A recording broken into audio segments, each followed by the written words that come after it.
Ok, quedan 4 minutos para que ustedes puedan completar su control, así es que eh, espero que todos puedan mandar su respuesta a tiempo y que les vaya bien, obviamente. Vamos a ver qué están comentando. A todo esto estaba grabándose la clase desde el principio. En Zoom tiene la posibilidad de que apenas uno empiece la reunión, se empiece a grabar automáticamente. ¿Ya? Entonces después este video yo lo subo a mi canal de YouTube y ese lo coloco en el enlace en la página del curso. Vamos a ver los mensajes.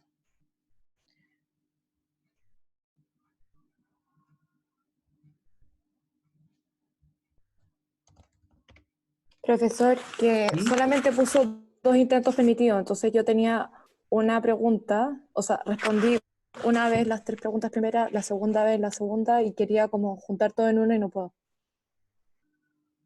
Ah, en las características que uno le pone, o la configuración que uno le pone al control, o la evaluación, mejor dicho, cuando le pone intento, uno tiene que colocarle la nota, está asignado las notas más altas que le pone. Entonces, la mejor respuesta que mandaron de esas que tienen, Sí, es es la que que... profesor, lo que pasa es que usted dijo que podíamos responder una de las preguntas en el otro intento, Sí, entonces respondí, en una no respondí ni 3, entonces como tengo 3 respondidas en uno, ok. una respondida en el otro, y quería juntar todo y no puedo. Tranquila, mira.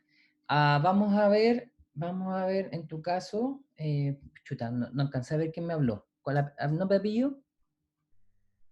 María Jesús Uribe. Ya, María Jesús, mira. Voy a ver tu caso en particular y obviamente se extiende a las demás personas que tienen algo similar. Ah, María José. Jesús. Disculpa, María Jesús, disculpa. Ya, bacán. Gracias, profesor. ¿Le ¿Ya? mando un mail por si acaso? Ah, mira, yo creo que van a haber muchas situaciones similares para este control, dado toda esta extensión y estos dos intentos, pero si quieres, no hay ningún problema. Ok, gracias. ¿Ya? ¿Profe? Sí. Ay, hola, estaba hablando con Cristina. Le iba a ¿Ya? preguntar, que es como una plataforma nueva, si es que puede hacer un control cero, no sé, algún horario por definir, meramente como para practicar con la plataforma. Ningún problema podría ser. Am, de hecho, pues, este control podría ser el cero, ¿ya? Digamos, está bien, ya leyeron la lectura, se cumplió posiblemente por todas las inconvenientes que han habido y no todos manejaban, ni manejábamos, porque tuve que configurar esto, tuve que meterme harto para saber cómo se hace, y en verdad una vez que ya le agarramos el hilo va a ser bastante fácil, se van a dar Ujú. cuenta. Entonces yo lo que puedo hacer, déjenme pensarlo y después se los comunico oficialmente, podría ser que este control sea más bien, le cambie el tipo de evaluación con nota a una evaluación formativa nomás. Ya. ¿Ya? Porque finalmente el objetivo a ver de la lectura es un complemento a lo que aprendemos en clase y la idea de evaluarlo es que saber que se lo leyeron finalmente. Porque es un aporte. Ese artículo que leyeron es un súper buen aporte porque la persona que lo redacta, y en general todos los artículos que vamos a leer durante el desarrollo de este curso, es gente que habla desde la experiencia, gente de la industria que toma los conceptos teóricos, pero te da cierta, te da su visión de qué tan cierto o qué tan aplicables son cierta teoría idealizaciones que uno hace. Y te dicen, precaución, mira, aquí cuando sucede esto, vean este punto de vista y les va a ayudar mejor, porque están hablando desde la práctica, ¿ya? Así es que posiblemente suceda eso, que este control no tenga nota propiamente tal y puede hacer solamente esta la labor formativa. Pero para el próximo control, que la próxima semana, ya no debería haber problemas. ¿De acuerdo?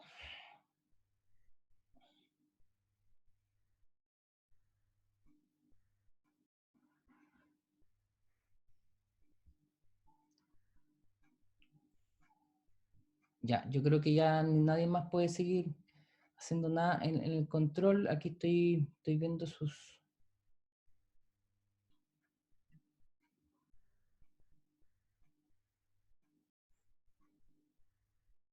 Ok, es una maravilla esta plataforma. Les digo porque yo puedo ver los intentos de cada uno, intento 1 y el intento 2. Entonces puedo evaluar cada uno de ellos.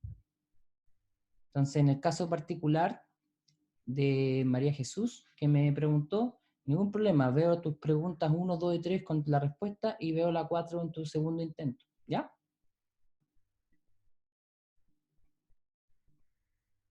Buenísimo, gracias. Sí, sí, no, la plataforma funciona bastante bien para estas cosas. O sea, no me haya tocado trabajar con no me haya tocado trabajar con Canvas antes. Y es bastante buena. Entonces ahora les voy a compartir la pantalla porque vamos a la clase. La clase de hoy, dado que ya nos tomamos un rato para el control,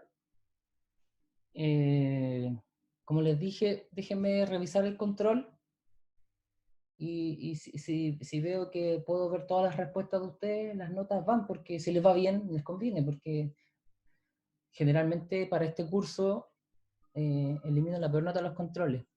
¿Ya? Entonces, déjenme pensar un poquito para tomar la solución, dado todos estos inconvenientes iniciales. ¿Ya? Respecto a la clase de hoy día la aplicación de los conceptos que pasamos en las clases anteriores, sobre todo la ecuación de Bernoulli en su forma en general. Entonces, hoy día vamos primero a comprender de qué se tratan las curvas características de bombas centrífugas. Bombas centrífugas, como ustedes leyeron en el artículo, tienen una particularidad, y es que tienen un rodete que impulsa de forma continua un líquido. Generalmente este líquido es newtoniano, ya vamos a ver que es newtoniano, pero digamos líquidos similares al agua en cuanto a su viscosidad. Las curvas características de las bombas van a tener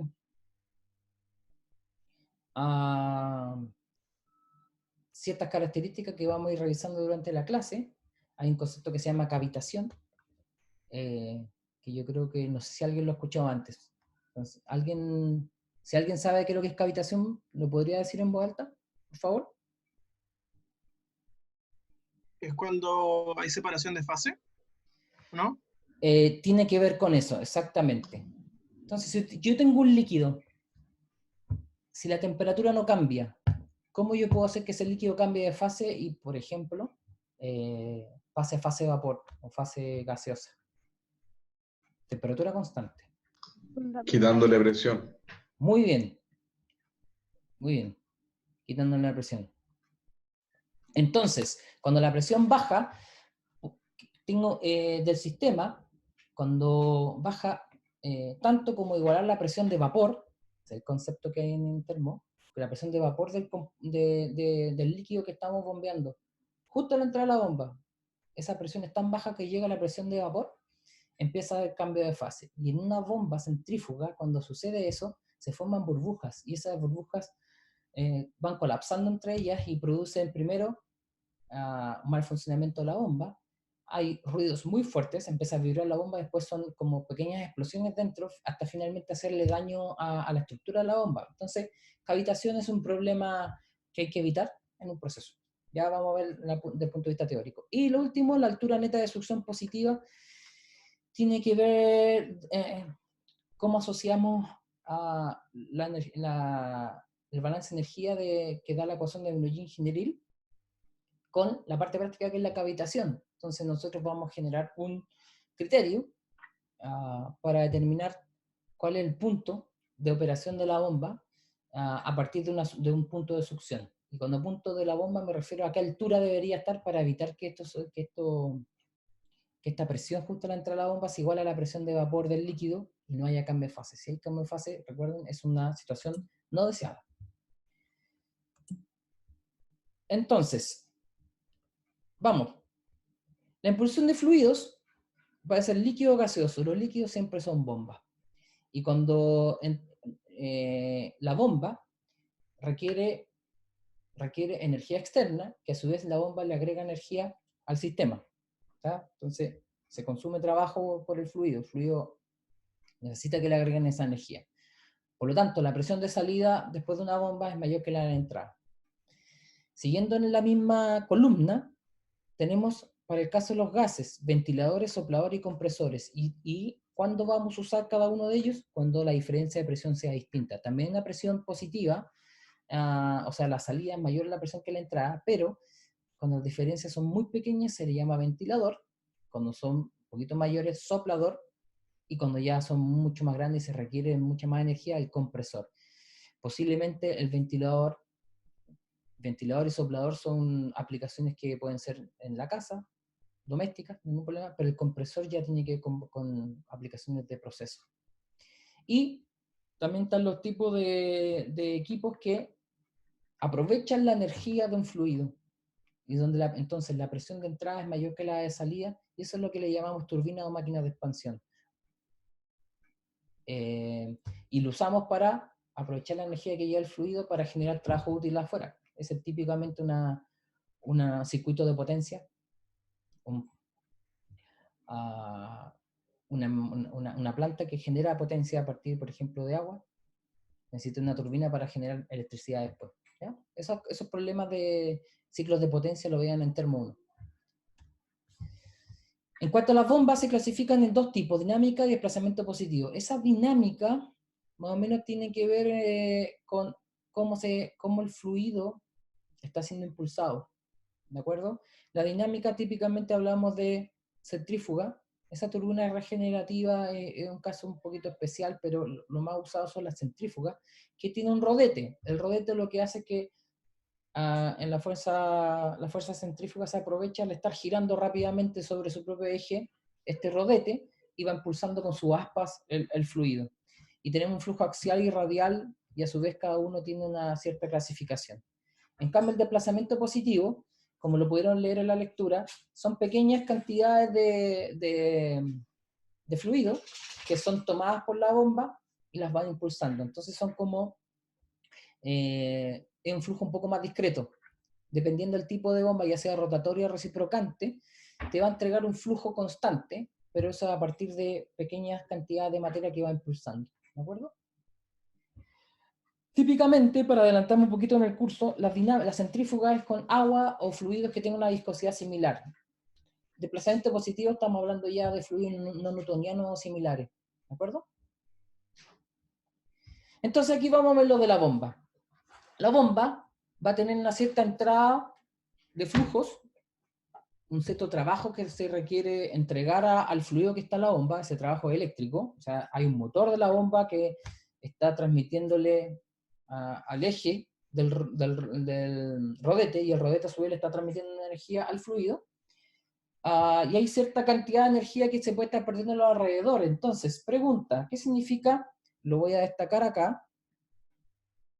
¿Qué significa ese término?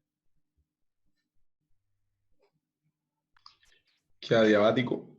Perfecto. Ya, entonces, en el caso, para ahorrarnos un poquito de problema, el problema lo vamos a estudiar como si el equipo fuera adiabático, y de hecho muchos de los equipos que nosotros diseñamos en ingeniería de procesos, nuestro primer supuesto es que es adiabático. Ahora, cuando un equipo funciona con una eficiencia menor a la que nosotros esperamos, incluso considerando las ineficiencias que puede tener interna el equipo, es porque en el balance de energía nosotros no hemos seguido suponiendo que el equipo es adiabático, pero es cosa de tocar un equipo. Si está caliente, la superficie exterior significa que hay un delta de calor que se está escapando a los alrededores, por lo tanto es un término de energía que hay que considerarlo si uno en la práctica ve que sus cálculos no están de acuerdo a la realidad. Pero para efectos de nuestro curso, en general, y a menos que no se diga otra cosa, el supuesto de sistema adiabático se cumple. ¿Ya? Entonces, de nuevo, tenemos la bomba, donde tenemos un flujo de entrada, P1, Z1, V1, donde P1 es presión a la entrada, Z1 es la altura respecto a algún origen, altura geométrica, y la velocidad de entrada, lo mismo a la salida. Y haciendo el balance, y el balance de energía es esto. lo que estoy destacando aquí. Disculpen que no sea tan derecho, pero para señalarles.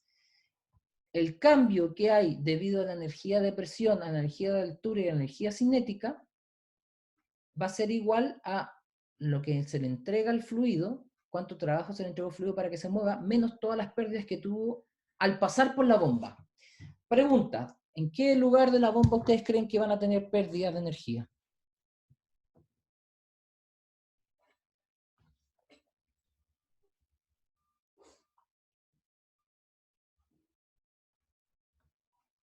Como en la pared de la bomba por fricción. ¿Ok? Veamos. Exactamente. Fíjense ahí, me adelanté una diapositiva. En la animación, si la ven ahí, es bastante buena en el sentido que es muy simple, pero a la vez grafica muy bien que cada punto es como alguna parte del fluido, cómo se va impulsando esto dentro de la cámara. Y obviamente hay roce con las aspas del rodete, ¿de acuerdo? Entonces ahí, dentro de la misma impulsión, hay zonas donde puede haber fricción. Pero es algo que está pasando dentro del equipo, ¿ya? Entonces, serían esas pérdidas que aparecen acá. Les recuerdo que tienen un material complementario a esta clase donde se deducen ciertas expresiones que aparecen en esta clase, sobre todo cuando queremos ver qué sucede en el rodete, pero lo vamos a ver en unas 2 láminas más. Entonces, tenemos la bomba con ciertas condiciones de entrada, salida, asumimos que es adiabático y hay que agregarle energía al fluido. Entonces, reordenando todo esto, aparece este término de acá. ¿De acuerdo? Entonces, aparece un aproximadamente. ¿Qué se despreció? Z y la velocidad. Pregunta, ¿por qué ustedes creen que Z y la velocidad se han despreciado? Recuerden que hay un delta aquí.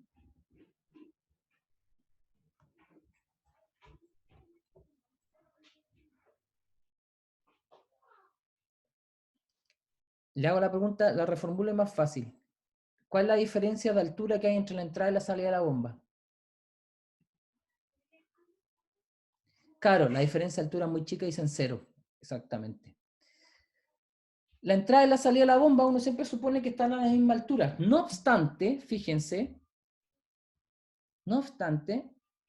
a ver, no sé si tengo otro dibujo de bomba acá, pero a veces uno puede ver que hay una pequeña diferencia. Es muy chica y se puede despreciar. Entonces, no hay cambios de altura y no hay cambios de velocidad. O sea, la velocidad con la que entra la bomba y la que sale es prácticamente la misma.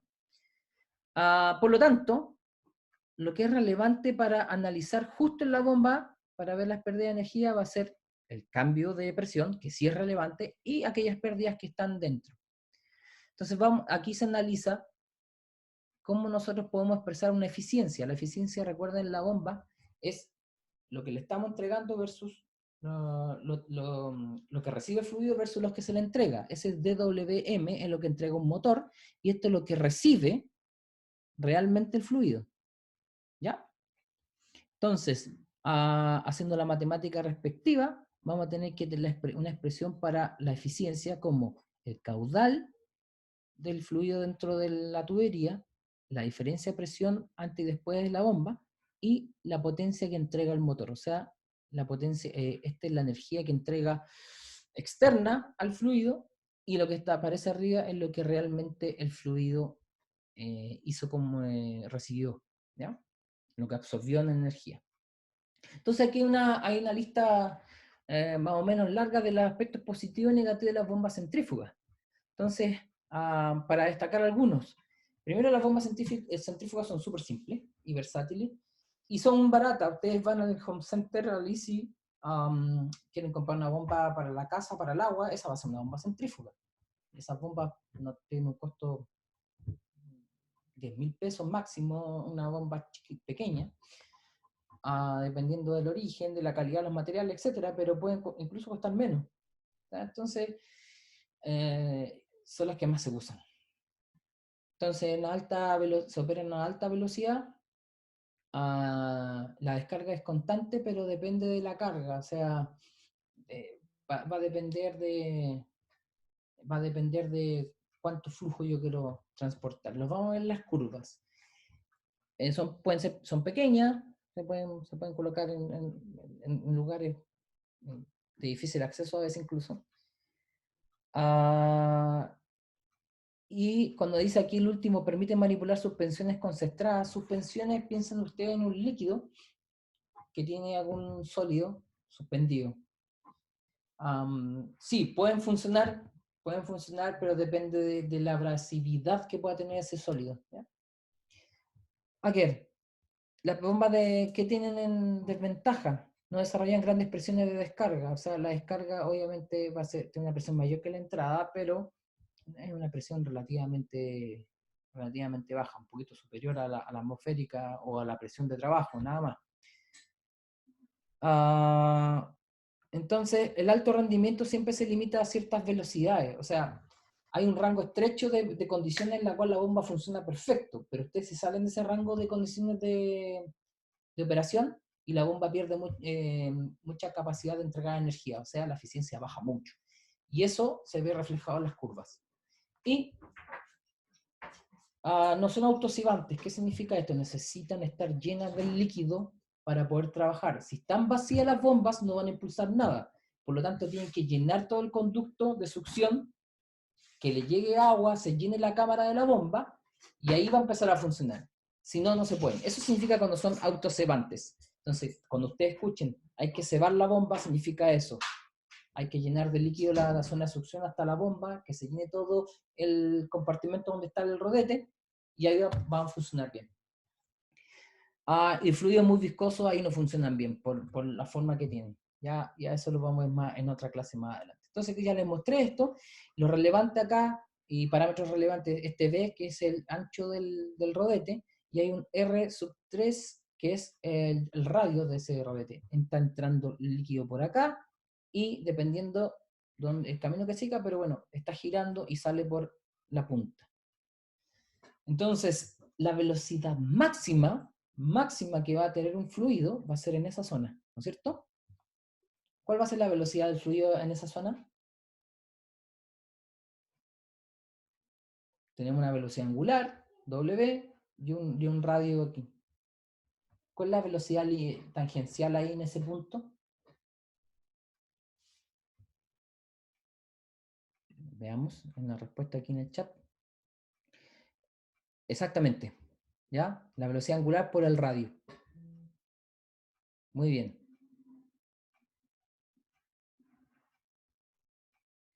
La velocidad, bueno, disculpen, me quedé atrasado porque me preguntaban antes. La velocidad de entrar a la salida de la bomba es poca porque una vez que ya succionó la bomba, el flujo que está succionando la bomba es el mismo a lo largo de todo de todo el circuito. ¿De acuerdo? Estamos hablando en el estacionario. Recuerde que todo este proceso lo estamos analizando en el estado estacionario.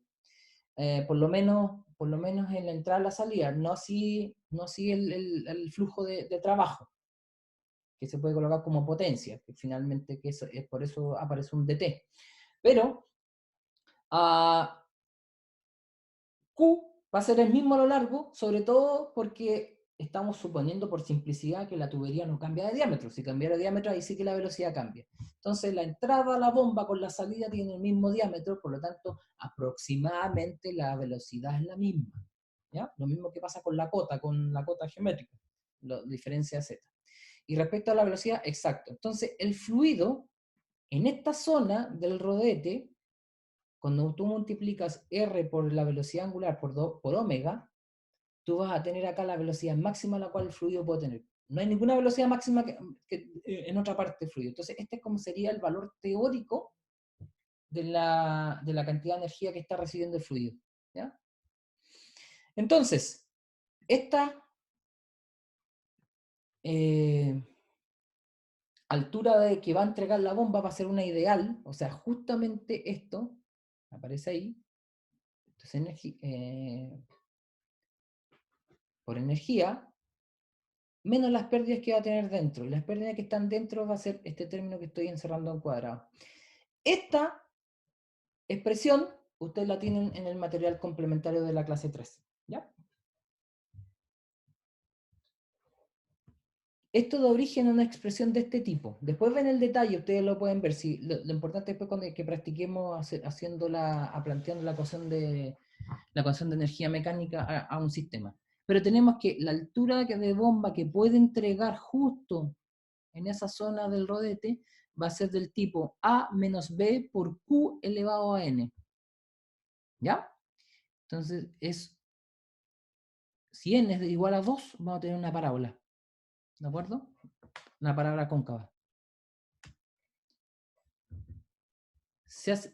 Esta matemática, como les dije, está hecha en el material complementario, donde se concluye que esta es la relevante, que no se les olvide, que es la potencia que recibe el fluido por la potencia que entrega el motor a la bomba, multiplicado por C, nos da esa eficiencia en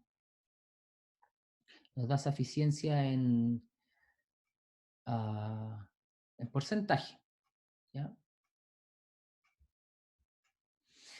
Ahora, tenemos las curvas aquí características. ¿Qué curvas son? Hay una curva que tiene que ver con la potencia, o sea, yo digo, cada cierto caudal voy a generar cierta potencia, la bomba, o cada cierto caudal tengo cierta altura de bomba, o cada cierto caudal yo voy a tener cierta eficiencia de la bomba.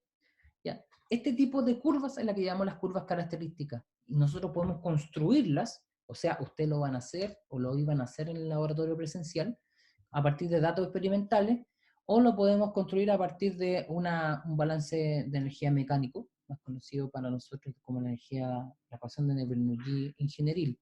Y así es como se ve una curva característica cuando ustedes compran una bomba. Cuando ustedes compran una bomba, necesariamente tienen que pedir estas curvas. Si ustedes ya saben del curso, o ustedes ya están familiarizados con la operación de una bomba, esto les va a dar los rangos de operación, por lo tanto ustedes van a poder comprar la bomba que es adecuada mirando este tipo de cartas, o este tipo de curvas. Después le respondemos a los laboratorios. En realidad los laboratorios en algún momento hay que hacerlo, son presenciales, pero eso se los va a informar en algún momento Matías Campos, que es el profesor que está a cargo de esos laboratorios, ¿ya? O sea, sería una lástima que no los tuvieran, pero claro, sí, Matías propuso unas fechas nuevas, pero recuerden que esto está evolucionando de cierta manera.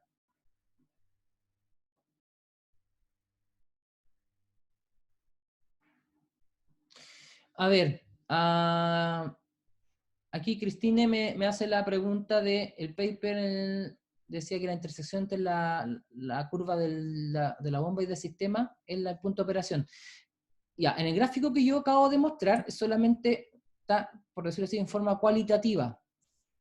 ¿Ya? La idea es que uno funcione en el punto de máxima eficiencia, pero más adelante vamos a hacer un match entre lo que leyeron y lo que aparece en la clase. Era cualitativo solamente eso. ¿Ya?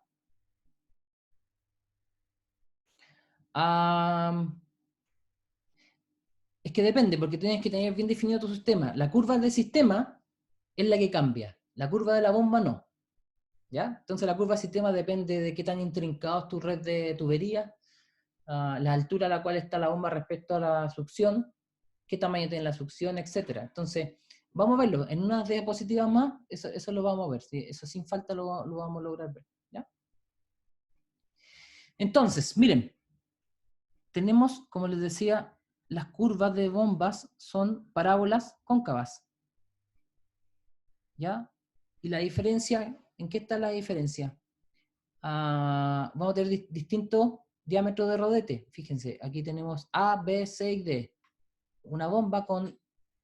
El modelo de la bomba tiene 4 tipos dependiendo del tamaño del rodete. Entonces, ahí tenemos un 16avo de diámetro, 3/4 de pulgada, perdón, 7 3/4, 6 3/4, 5 3/4. Es una bomba grande esta, una bomba industrial.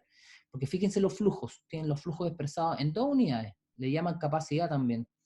Acá,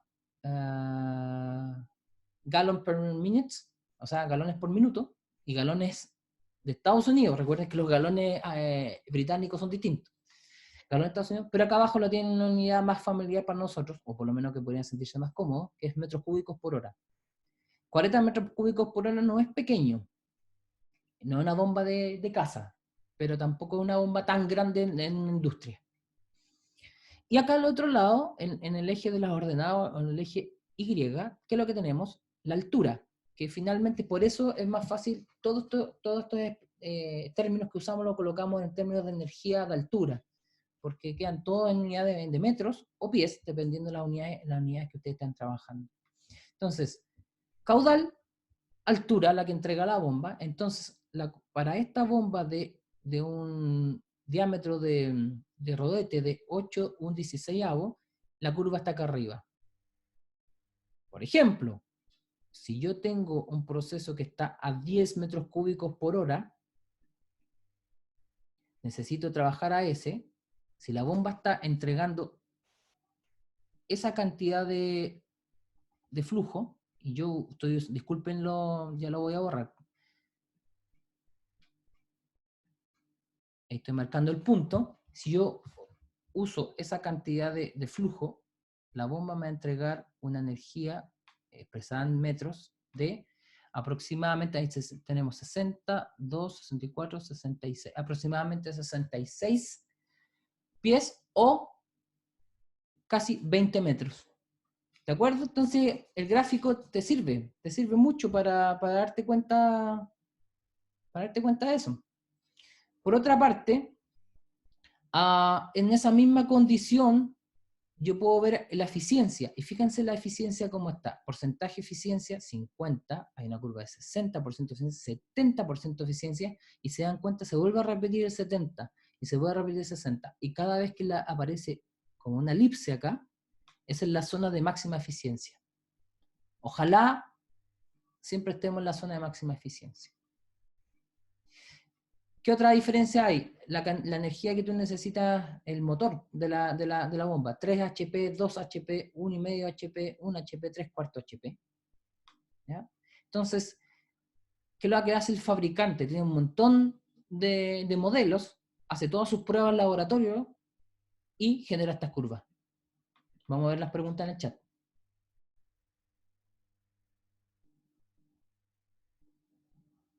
A las distintas líneas de cada curva. Déjenme cambiar el color a ver si puedo. Color de la pluma. Vamos a ir a negro. No, negro muy feo. Chuta. Verde, para no confundir. Miren, voy a marcar esta curva. Después lo voy a borrar. Esa es una curva característica de la bomba. Una de las curvas características. Y esa curva característica es la curva de la bomba propiamente tal. O sea, de carga. Esa te indica para el flujo que tú tienes, para esa capacidad, indica a qué altura la bomba puede impulsar, en forma teórica. Y es justamente lo que veíamos acá, en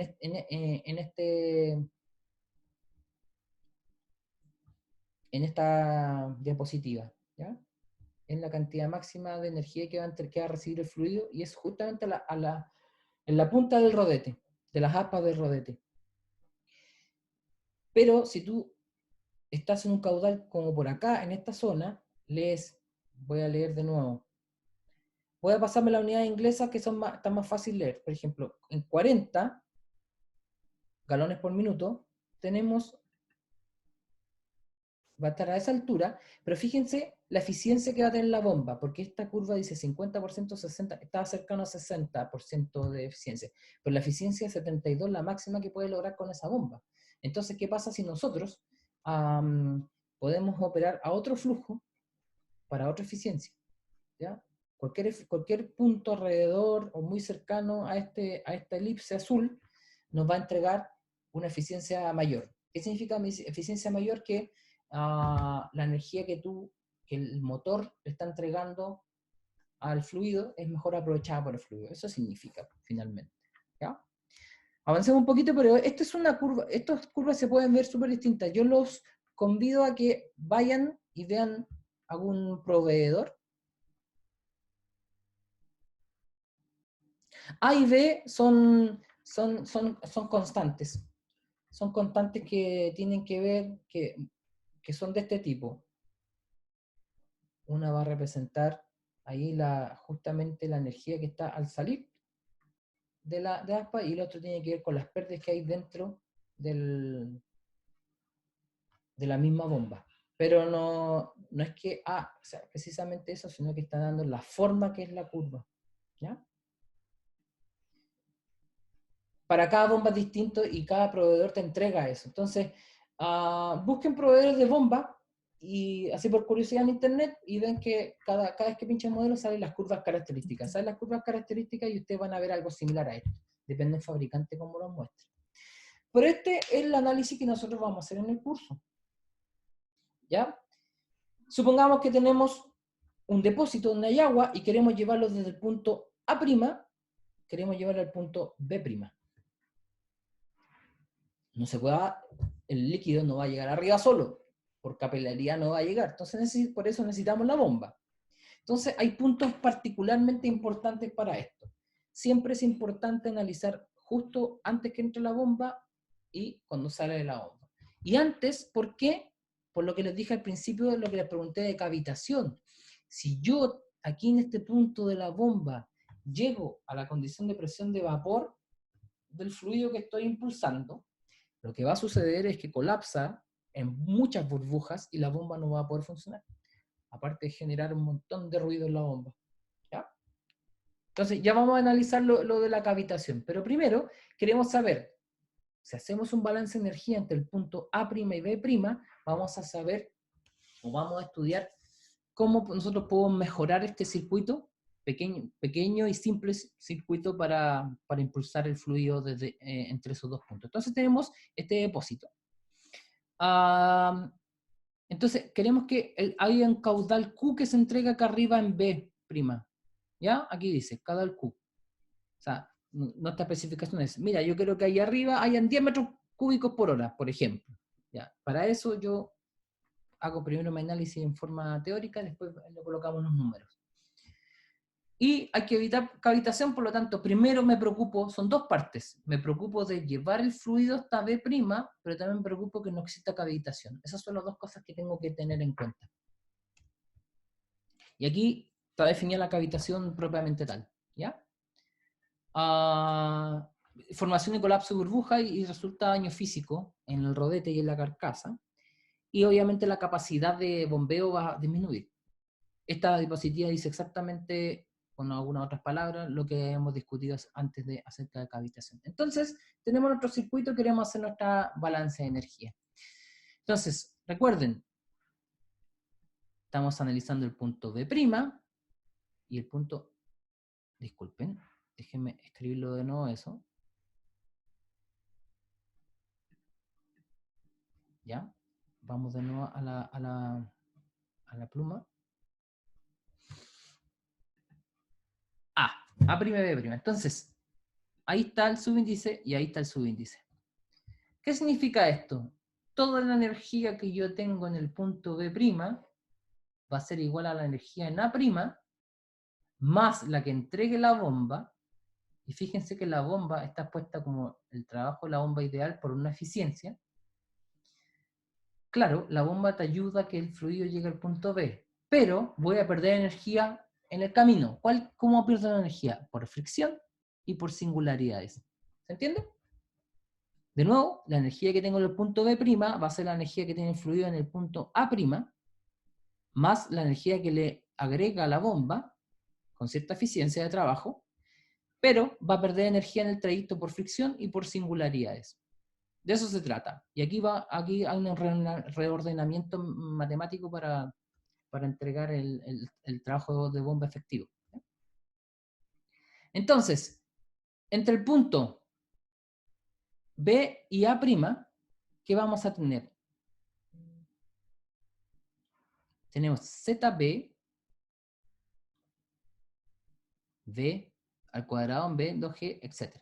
Entonces los voy a invitar a que después pueden seguir la matemática muy bien ustedes. Pero ¿de dónde viene esta expresión que está acá? ¿Ya? Esta es la primera vez que ustedes se enfrentan a esto, entonces yo les voy a compartir unas anotaciones que tengo por acá. ¿Ya?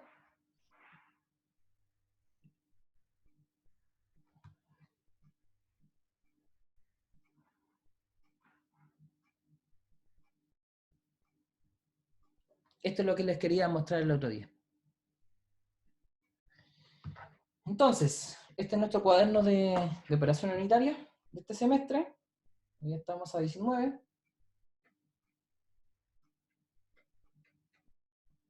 ¿Ya? Entonces, teníamos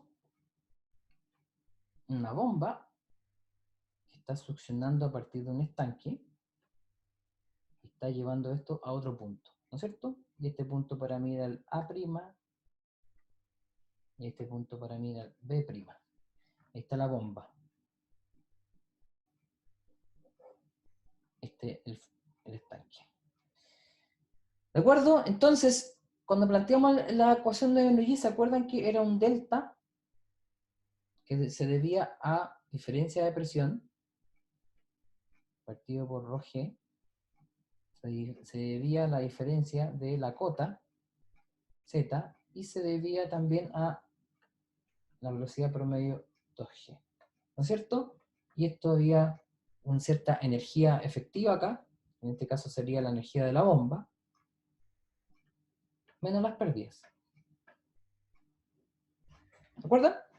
Entonces, voy a preocuparme de este lado en la ecuación. ¿Y qué sucede con la velocidad? Esto es un cambio, por lo tanto, este término va a ser P en A' menos P en B'. Más Z. Perdón, esto es un delta, así que lo vamos a hacer al revés. Este es un delta. Por lo tanto, es PB' menos PA', partido por ρg. Vamos a tener ZB' menos ZA'. Disculpen la letra, ya se puede ir mejorando eso.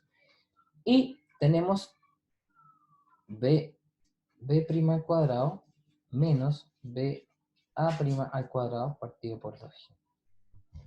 ¿Se entiende? Ya, esto está definido, es solamente ZB, porque esto es 0. Según el dibujo, esta cota es 0. ¿Qué pasa con la presión en el punto A y en el punto B? ¿Qué presiones son?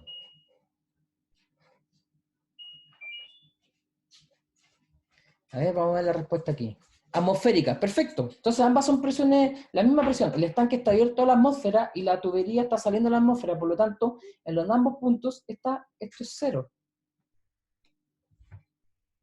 ¿De acuerdo? ¿Y qué pasa con la velocidad? Y aquí viene un supuesto que el más grande. Si uno supone que el estanque es muy grande, voy a colocarlo con palabras acá. Si es muy grande, la velocidad que tiene el fluido ahí es casi nula, porque el nivel va bajando muy lento, comparado con la velocidad que hay acá arriba.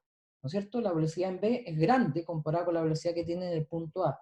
Por lo tanto, uno dice que esto es aproximadamente 0.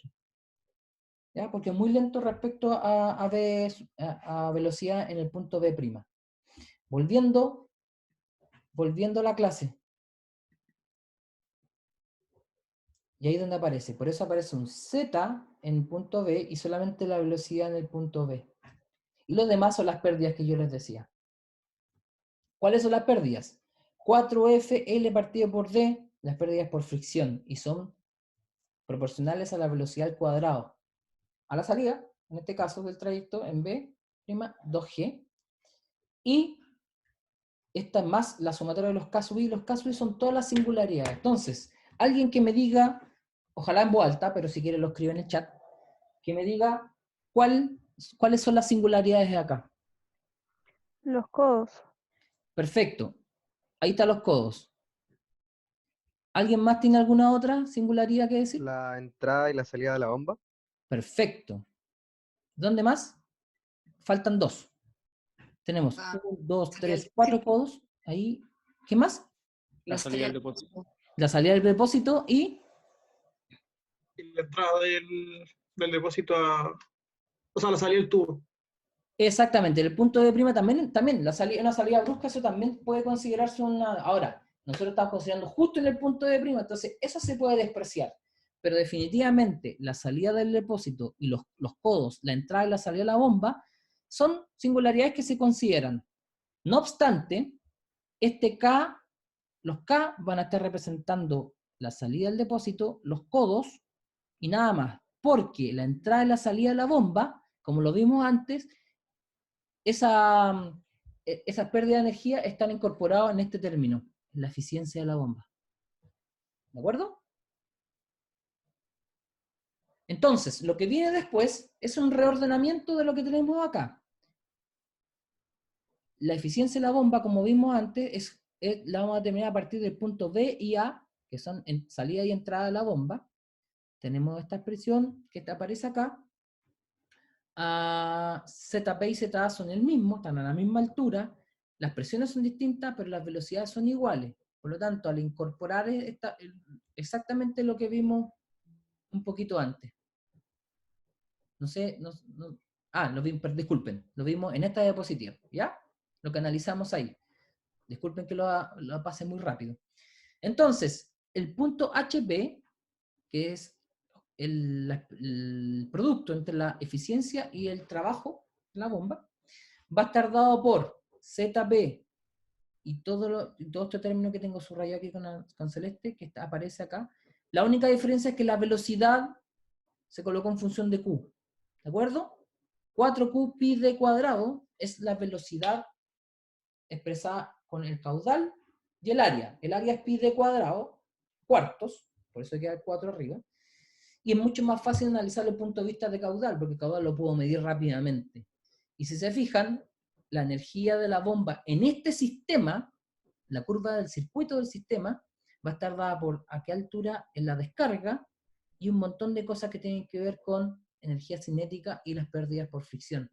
Y fíjense, es proporcional a Q cuadrado. Por lo tanto, aquí tenemos que la curva del sistema es una curva del tipo A más B Q cuadrado. La otra era del tipo A menos B Q elevado a N, que generalmente es cuadrado. Por lo tanto, es ahí donde se genera, para nosotros, la diferencia entre la curva del sistema y la curva de la bomba. Entonces me voy a adelantar un poquitito. A y B es señalar que hay un término constante y un término proporcional a la variable independiente, nada más. Es para expresar que hay una forma de la curva, nada más. A y B van a cambiar dependiendo de la bomba y del sistema que tú tienes. Entonces, cualitativamente, ¿qué tenemos? La capacidad, que es el flujo, y la altura total. Vamos a tener una curva que es esta que aparece acá, en azul, que estoy rayando. La curva de operación de la bomba que me la entrega el fabricante, y la otra que yo genero a partir de mi sistema, de mi circuito, que es una curva que es convexa. La intersección entre ambas me da un punto de operación. Y ese punto de operación es el punto en el cual yo debería trabajar. ¿De acuerdo? Ya, eso tiene que ver con la curva de sistema, pero tenemos que chequear que no haya cavitación, y para eso tenemos que hacer un análisis que se llama la curva de NPSH. NPSH significa Net Pump Suction Head de diseño, o sea, la altura de succión de la neta de la bomba. Y está el de diseño y el requerido. El de diseño lo determinamos nosotros, el requerido lo entrega el fabricante. ¿De qué se trata esto? El análisis es ahora entre el punto A' y el punto A. Esos son los relevantes para el NPSH. ¿Ya? Lo mismo, ecuación de Bernoulli, en forma ingenieril, que es una ecuación de energía mecánica. La energía que tengo justo en la entrada de la bomba es la energía que tiene fluido en A, menos la energía que perdió el fluido por fricción y por singularidades. ¿Ya? Hasta esa altura, si bien esto está succionando, la presión aquí es distinta a la presión que hay en B. Entonces, ZA, o sea, energía de altura, de presión y de velocidad, o energía cinética, en el punto A va a ser igual a la presión que en abajo, recuerden que Z es 0. está definido como 0 esa cota, el término de presión, y la velocidad, como dijimos, se despreciaba porque era muy lenta en A' comparado con A. Y más los términos que tienen que ver con pérdidas de energía. Entonces, hemos determinado, a partir del balance de energía mecánico, hemos determinado cuánto es la energía debido a la presión en el punto A. Queremos evitar que haya cavitación. La condición extrema, la condición más mala, es que en el punto A justamente se cumpla que tenemos la presión de vapor a la temperatura que funciona el sistema para este fluido. Para evitarla necesitamos que toda esta expresión, que da PA partido por ρg, o sea, todo lo que aparece aquí, tenga que ser mayor a la presión de vapor, partido por ρg. Por lo tanto, se define que el NPSH disponible que nosotros calculamos y hacemos la ecuación es la diferencia de presión en el punto A menos la presión de vapor. Entonces, cuando estos se igualan y el NPSH es 0, lo que tenemos nosotros es la condición de cavitación. Entonces, reemplazamos PA delante y tenemos que el NPSH se puede determinar a partir de una presión atmosférica, la presión de vapor del fluido, la temperatura del fluido y todas las condiciones de operación, ya sean diámetro de tubería o flujo o largo de tubería. ¿Ya? El largo de succión. Ese es largo de succión. ¿De acuerdo? Entonces, ese es el disponible que nosotros vamos a determinar, pero el requerido, el fabricante, aparte de entregarte las curvas de la bomba, también te entrega el NPSH requerido y le coloca un factor de corrección, de tal manera que cuando uno instale la bomba, tenga como un factor de seguridad. A ver. Largo de succión, vamos al circuito anterior. Succión es desde donde se toma, supongamos que se toma ahí, no hay, mira, voy a exagerar, la tubería no está tan adentro, sino que está un poquito hacia adentro del estanque. Por lo tanto, sería, ay, borré todo, no importa. Sería ese largo, todo eso. Entonces, alguien debería decirnos cuánto mide este tramo, cuánto mide ese tramo y cuánto mide ese tramo. ¿Por qué? Porque todo ese tramo está sujeto a la fricción, ¿no? Y los codos se contabilizan, o esa salida se contabilizan con la sumatoria de los K. Recuerden que teníamos los K constantes, podíamos estimar los K como largo equivalente o con el método de las 3K. Tengo otra pregunta, ¿o no? A ver. Ya, ok. Entonces, ¿qué viene ahora en este análisis? Y lo último que voy a decir hoy día, dado que tomamos un poquito más de tiempo, pero está bien. Les dejo, por favor, para ustedes el estudio personal. Entonces, como les decía, muy importante, la curva de la bomba me la entrega el fabricante, la curva del sistema la genero yo a partir de cómo es mi circuito. La intersección entre ambos me da el punto de operación. Entonces, ¿qué me da el fabricante? Me da este requerido, que es convexo. Yo calculo el del sistema. Y si se fijan, en mi punto de operación, si yo bajo a la mismo caudal, yo estoy operando en esta condición. El fabricante me dice, mira, tú necesitas para ese flujo, esa capacidad, tú necesitas que opere en este punto como condición extrema. Cualquier punto superior va a andar bien. Por lo tanto, la del sistema que yo calculé en el punto de operación siempre va a funcionar bien. Pero, si yo subo la bomba, o sea, le aumento la cota, fíjense, si aumento la cota de la bomba, el punto A, si esto aumenta, significa que todo este término se hace cada vez más parecido a cero, o sea, se parece PA con P de vapor. Puedo caer en la situación de cavitación, entonces si baja la curva disponible del sistema, fíjense, ahora mi punto de capacidad o de operación, el Q, va a ser más bajo, y cuando Q más bajo, la curva de la bomba baja mucho. ¿Qué significa eso? No voy a estar operando en la condición de eficiencia o en la condición de normal de operación, y la eficiencia de la bomba se me va a ir muy abajo.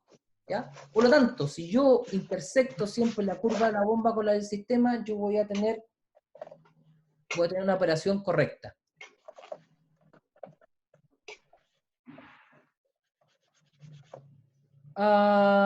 De nuevo.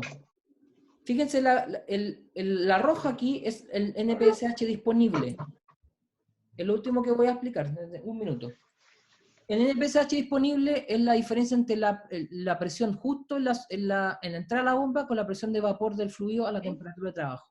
Y eso también es lo mismo que esta presión de acá. Si yo aumento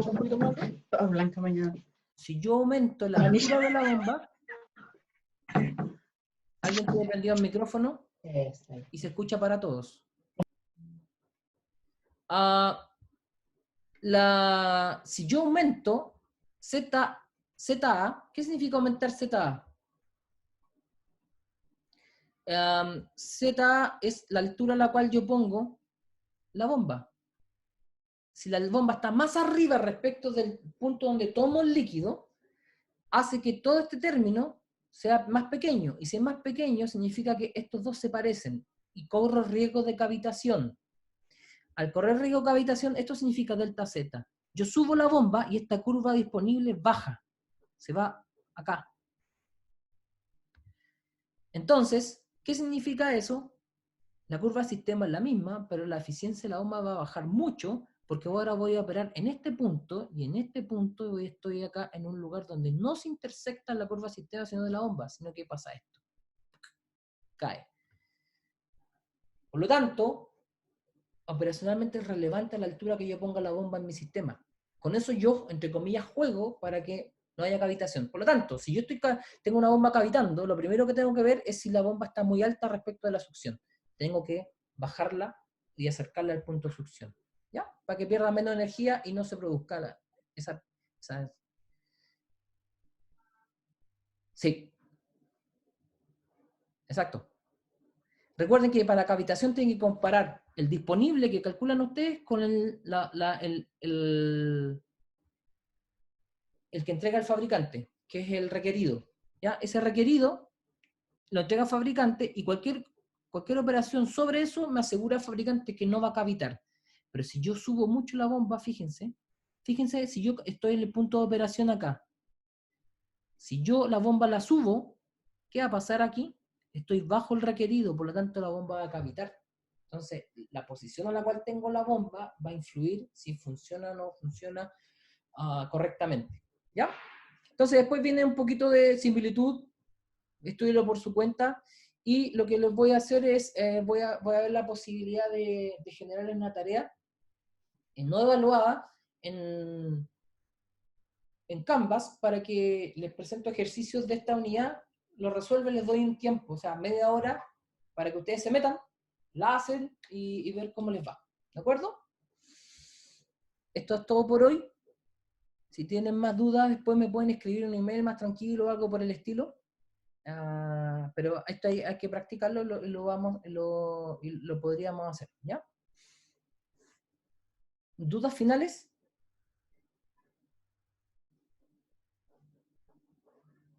Entonces, para no ser tan impersonal, porque en realidad no me han visto en todo el rato. Ahí estoy yo. ¿Estén bien? Que les vaya bien, que tengan buena tarde y nos vemos el próximo. Chao, gracias. Por favor, estén atentos a la página web por cualquier instrucción extra que tengan que hacer. ¿Ya? Chao.